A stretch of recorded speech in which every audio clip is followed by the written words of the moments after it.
اعوذ باللہ من الشیطان الرجیم بسم اللہ الرحمن الرحیم اللہم صلی علی سیدنا و مولانا محمد النبی الامی الہاشمی جز اللہ عنا سیدنا و مولانا محمد صلی اللہ علیہ وسلم ما ہوا اہلو۔ معزز سامعین، شداد کا تعلق قوم عاد سے تھا اور وہ ارم نام کی بستی کے رہنے والے تھے۔ وہ بستی بڑے بڑے ستونوں والی تھی۔ اماد جمع ہے امد کی، اور امد کے معنی ستون کے ہیں۔ عاد کے نام سے دو قومیں گزری ہیں، ایک کو عاد قدیمہ یعنی عاد ارم کہتے ہیں۔ یہ عاد بن اوس بن ارم بن سام بن نوح کی اولاد میں سے تھے۔ ان کے دادا کی طرف منسوب کر کے ان کو عاد ارم بھی کہا جاتا ہے۔ اپنے شہر کا نام بھی انہوں نے اپنے دادا کے نام پر ہی رکھا تھا۔ ان کا وطن عدن سے متصل تھا۔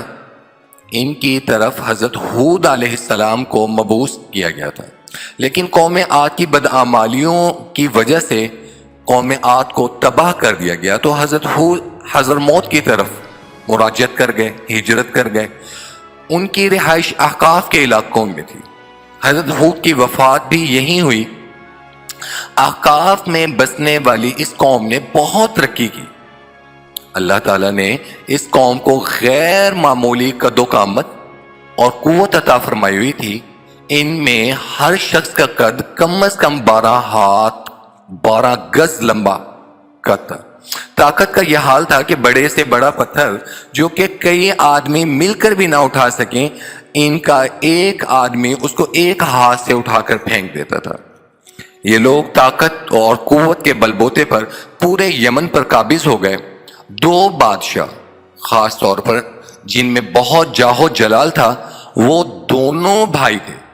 ان میں ایک کا نام شدید تھا جو کہ بڑا تھا، اور دوسرے کا نام شداد تھا جو اس کے بعد تخت نشین ہوا۔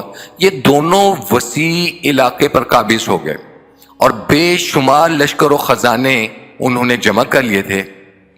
شداد نے اپنے بھائی شدید کی حکومت کے بعد سلطنت کی باغ و دوڑ سنبھالنا شروع کر دی۔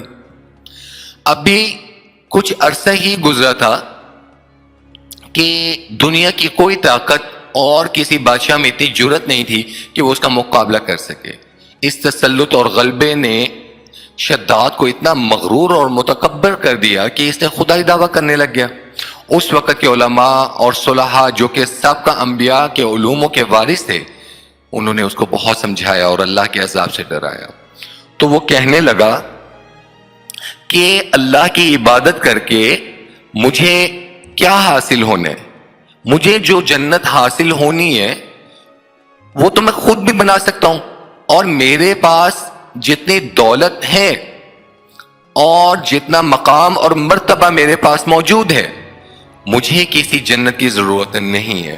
چنانچہ اس نے اپنے افسروں میں سے 100 معتبر اپنے افسران کو بلایا، ہر ایک کو 1000 آدمی کی نگرانی پر مقرر کیا، اور تعمیر کے سلسلے میں ان سب کو اپنا نقطہ نظر اور پسند سمجھا دی۔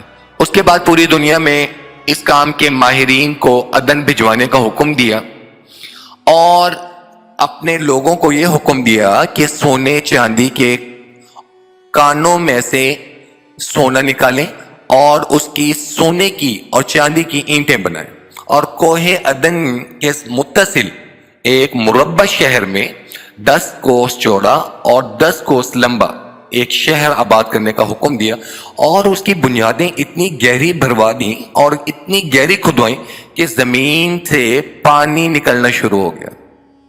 پھر ان بنیادوں کو سنگ سلیمانی سے بھروا دیا۔ جب بنیادیں بھر کر زمین کے برابر ہو گئیں تو ان پر سونے چاندی کی اینٹیں مقرر کر دیں، اور یہاں تک کہ جس وقت سورج نکلتا تو اس کی چمک سے در و دیوار پر نگاہ نہیں ٹھہر سکتی تھی۔ یوں شہر کی 4 دیواری بنائی گئی، اور اس شہر کے اندر، اس 4 دیواری کے اندر 1000 محل تعمیر کیے گئے۔ ہر محل 1000 ستونوں والا تھا، ہر ستون جواہرات سے جڑا ہوا تھا۔ پھر شہر کے درمیان میں ایک نہر بنائی اور ہر محل میں سے اس نہر سے چھوٹی چھوٹی نہریں نکالی گئیں۔ ہر محل میں حوض اور فوارے بنائے گئے. ان نہروں کی دیواریں اور فرش یاقوت، زمرد، مرجان اور نیلم سے سجا دی گئی. نہروں کے کناروں پر ایسے مصنوعی درخت بنائے گئے کہ جن کی جڑیں سونے کی تھی، شاخیں اور پتے زمرد کے تھے اور ان کے پھل موتی، یاقوت اور دوسرے ہیرے جواہرات کے بنا کر ان کے اوپر ٹانگ دیے گئے. شہر کی دکانوں اور دیواروں کو مشک و زعفران اور عنبر و گلاب سے صقل کیا گیا. یاقوت اور جواہرات کے خوبصورت پرندے چاندی کی اینٹوں پر بنوائے گئے جن پر پہرے دار اپنی اپنی باری پر آ کر پہرے کے لیے بیٹھتے تھے. جب تعمیر مکمل ہو گئی تو حکم دیا کہ سارے شہر میں ریشم بچھا دیے جائیں اور قالین بچھا دیے جائیں. پھر نہروں میں سے کسی کے اندر میٹھا پانی، کسی میں شراب، کسی میں دودھ اور کسی میں شہد و شربت جاری کر دیا گیا. بازاروں اور دکانوں کو کم خواب اور زرے بفت کے پردوں سے آراستہ کر دیا گیا. ہر پیشہ و ہنر والے کو حکم دیا کہ اپنے اپنے کاموں میں مشغول ہو جائیں. یہ کہ اس شہر کے تمام باسیوں کے لیے بروقت ہر قسم کے پھل اور میوے اور ہر قسم کی انواع و اقسام کی اجناس کو مہیا کرنا ان کی ڈیوٹی میں شامل تھا. 12 سال کی مدت میں یہ شہر جب اپنی سجاوٹ کے عروج پہ پہنچ گیا تو اس وقت تمام امراء اور اراکین کو اس شہر کو دیکھنے کے لیے بلایا گیا. اپنے تکبر، غرور اور گھمنڈ میں ڈوبا ہوا شداد اپنے عمائدین، علماء اور مصلحین کو ساتھ لے کر اور تکبرانہ انداز میں جب وہاں پر پہنچا اور بڑے تکبر سے بولا، ایسی جنت کے لیے تم مجھے کسی اور کے آگے جھکنے اور ذلیل ہونے کا کہہ رہے تھے؟ میری قدرت اور دولت کیا تم نے نہیں دیکھی؟ جب اپنی اس جنت کے قریب پہنچا تو تمام شہر والے استقبال کے لیے اس کے دروازے پر موجود تھے. زر و جواہر اس پر نچھاور کرنے لگے تو دیکھا کہ وہاں پر ایک اجنبی شخص کھڑا ہوا، اس کو غور سے دیکھ رہے. جس پر شداد نے اس سے پوچھا کہ ہاں بھائی تم کون ہو؟ تو اس نے کہا میں ملک الموت ہوں. پوچھا کیوں آئے ہو؟ اس نے کہا تیری جان لینے کے لیے. شداد نے کہا مجھے اتنی مہلت دے دو کہ میں اپنی جنت تو دیکھ لوں کہ میری جنت میں کیا کچھ بنایا گیا ہے. تو ملک الموت نے کہا کہ میں اس چیز پر قادر نہیں ہوں، مجھے حکم ملا ہے کہ میں فوراً سے پہلے آپ کی روح قبض کروں. اس نے کہا اچھا مجھے اتنی مہلت دے دو کہ میں نیچے تو اتر آؤں. جواب ملا اس کی بھی اجازت نہیں ہے. چنانچہ شداد کا ایک پاؤں گھوڑے کی زین میں ڈالے ہوئے رکاب میں تھا اور دوسرا زمین پر تھا تو ملک الموت نے اس کی روح قبض کر لی.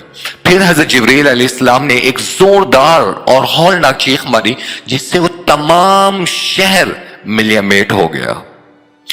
قرآن میں سورۃ الفجر میں اس کا ذکر ہے، ارم ذات العماد التی لم یخلق مثلها فی البلاد. یہ وہ جو ارم والے تھے، بڑے بڑے ستونوں والے اور بڑے بڑے شہروں والے، کہاں نہ ان کا شہر رہا نہ ان کا روب اور دبدبا رہا. مفسرین نے مختلف تفاسیر میں شداد کی جنت کا ذکر کیا ہے، اس کے جاہ و جلال کا ذکر کیا ہے. اس کے لشکر کے ہلاک ہو جانے کے بعد وہ شہر میں لوگوں کی نگاہوں سے اوجھل کر دیا گیا. کبھی کبھی رات کے وقت عدن اور اس کے ارد گرد کے لوگوں کو اس کی کچھ روشنی اور جھلک نظر آ جاتی تھی. یہ روشنی اس شہر کی دیواروں کی ہے. حضرت عبداللہ بن قلابہ رضی اللہ تعالیٰ جو کہ صحابی ہیں، اتفاق سے ادھر کو چلے گئے. اچانک ان کا اونٹ بھاگ نکلا. آپ اپنے اونٹ کی تلاش کرتے کرتے اس شہر کے پاس پہنچے. جب اس کے مناروں کو اور در و دیوار پر نظر پڑی تو وہ اس کے روب سے بے ہوش ہو کر گر پڑے. جب ہوش آیا تو سوچنے لگے اس شہر کی صورتحال تو ویسی ہی نظر آتی ہے جیسے نبی کریم صلی اللہ تعالیٰ علیہ وسلم نے ہمیں شداد کی جنت کے بارے میں ذکر کیا تھا. میں یہ خواب دیکھ رہا ہوں یا کسی حقیقت کو دیکھ رہا ہوں؟ اسی کیفیت میں اٹھ کر وہ شہر کے اندر گئے اور اس شہر کے اندر نہریں اور درخت اور جو جنت کے نظارے پیش کر رہے تھے انہوں نے دیکھا، لیکن وہاں کوئی انسان نہیں تھا. آپ نے وہاں پڑے ہوئے کچھ جواہرات اٹھائے اور واپس چل دیے. وہ سیدھے اس وقت کے دارالخلافہ دمشق میں پہنچے. حضرت امیر معاویہ وہاں موجود تھے. ان سے سارا ماجرا بیان کیا اور بتایا کہ میں نے یہ سب کچھ حالت بیداری میں دیکھا، خواب میں نہیں دیکھا۔ حضرت عبداللہ نے بتایا کہ بالکل بیداری میں اور ہوش و حواس میں دیکھا ہے، پھر اس کی ساری نشانیاں بتائیں۔ حضرت امیر معاویہ نے جب یہ سارا ماجرا سنا تو سننے کے بعد اہل علم حضرات اور دانشور جو وہاں پر موجود تھے ان سے ان کے بارے میں پوچھا گیا، اور وہ تمام جو سونے کی اینٹیں اور چاندی کی اینٹیں تھیں وہ ان لوگوں کو دکھائی۔ تو علماء نے بتایا کہ ہاں قرآن میں اس کا ذکر موجود ہے، اور ارم ذات العماد اسی کو کہا گیا اور یہ وہی شہر ہے، مگر اللہ تعالیٰ نے اس کو لوگوں کی نگاہوں سے چھپا دیا ہے۔ علماء نے بتایا کہ آن حضرت صلی اللہ تعالیٰ علیہ وسلم نے یہ بھی فرمایا میری امت میں سے ایک شخص ایسا ہوگا جو چھوٹے قد کا ہوگا، سرخ رنگ کا ہوگا، اس کے ابرو اور گردن پر 2 تل ہوں گے، وہ اپنے اونٹ کو ڈھونڈتا ہوا اس شہر میں پہنچے گا اور وہاں کے عجائبات کو دیکھے گا۔ جب حضرت امیر معاویہ نے یہ ساری نشانیاں حضرت عبداللہ رضی اللہ تعالیٰ عنہ میں دیکھیں تو فرمایا صدقت یا رسول اللہ، رسول اللہ صلی اللہ تعالیٰ علیہ وسلم نے سچ فرمایا تھا۔ جزاک اللہ۔